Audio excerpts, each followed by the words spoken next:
The story of the Black Death starts with ships in Sicily. People came to see the ships and found a scary sight. Most people on board were not alive. They had black spots all over them. From Sicily, the sickness spread fast across Europe. It followed the paths where people traded goods. The sickness traveled from place to place, and it seemed like nothing could stop it. After those 12 ships left Sicily, the sickness started its path across Europe. But in fact, Europe was not the first affected place. Before the plague hit Europe, places like China and India were already suffering from this sickness. Yes, people knew about the sickness from tales they heard. Sadly, there was no way to stop it. The disease was like a ghost, spreading and harming everyone in its path. Trade paths were key to the spread. Goods traveled along these routes, and so did the sickness. Cities were not ready to face the strength of the bacteria. Many who had the disease did not show signs at first. This made it hard to keep them away from others. Efforts to keep cities safe did not work well, and many suffered due to this. If you are interested to receive transcripts for all the chapters of this podcast, click join and become a paid member.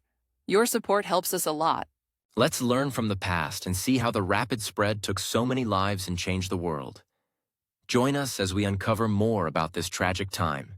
When the disease hit, people saw the signs on the body. The lymph nodes would swell. These lumps were painful and turned black. Yes, along with swelling, there were more symptoms. People had fever, chills, and other pains. Many things about the disease were not known.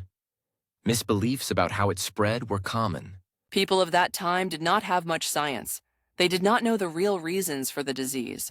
Some thought it was a curse or a punishment from the gods. Just a little touch of a sick person's clothes could pass the disease. It spread fast, and people felt lost. They did not know how to stop it. They were very scared. The numbers of lives lost in Europe were shocking. In some places, like the city of Florence, 9 out of 10 people did not survive. That's 90% of the city gone, which is a very big number. It was not only people who faced these hard times. Goods like wool were not easy to find because many sheep did not survive the sickness either. Across many towns, there were no people left because they all passed away. These places became quiet and empty, almost like ghost towns. Some areas did not suffer as much and stayed untouched by the sickness. But in many places, nature took over the empty towns, and trees and plants grew where homes once were. It changed how people lived and worked. The sickness also hurt farm animals very badly. Pigs, chickens, cows, and many other animals also died. This caused a lack of food and other important things like wool for clothes. People found it hard to get enough of what they needed for daily life. The deaths of so many animals added to the problems people faced during these hard times. Burying the dead became a big challenge. There were just too many bodies, and not enough people left to dig the graves. It was a sad time, and the people had to change how they lived together. The sickness changed how societies worked, as they had to find new ways to deal with loss and emptiness around them. The spread of the Black Death was not something people could easily explain. Many believed in different ways it traveled. One idea was that small creatures like fleas carried the disease. These fleas lived on bigger animals or people and would bite them. The disease, Yersinia pestis, caused a lot of worry. Some thought it moved through the air, especially once it reached a later stage. This idea came from how fast people got sick after others near them coughed or sneezed. Rats were another suspect in the spread. Many believed that rats with the disease died, and their fleas jumped to humans. Ships, especially during the 1300s, had plenty of rats, helping the sickness spread across Europe. Over time, our understanding of the plague and how it spread has changed. Some modern studies suggest human fleas or lice might have played a big role. The way the disease moved through cities supports these new ideas. Let's talk about another problem during the Black Death. In England, in the mass graves, doctors found something else with people. They found anthrax. This means people were not only sick with the plague. Anthrax could make the situation worse, and it could spread easily too. This added to the fear and problems people faced during that time.